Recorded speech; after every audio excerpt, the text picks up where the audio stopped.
বকুলতলা গ্রামে থাকত রামু আর তার দাদু। মা বাবা না থাকার কারণে তার সব আবদার সে তার দাদুর কাছেই করত।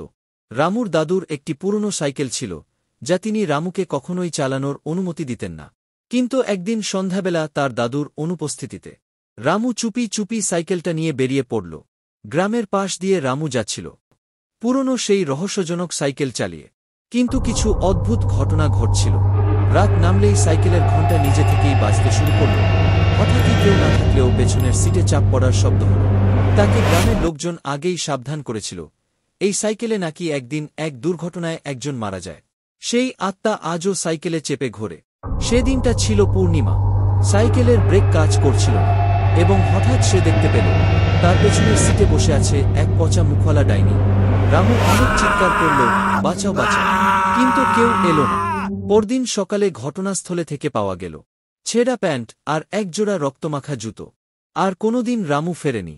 শুধু রাতে কেউ কেউ এখনো শুনতে পায়, গ্রামের পথ ধরে একটা পুরনো সাইকেল চলছে, ঘণ্টা বাজছে, কিন্তু কেউ নেই।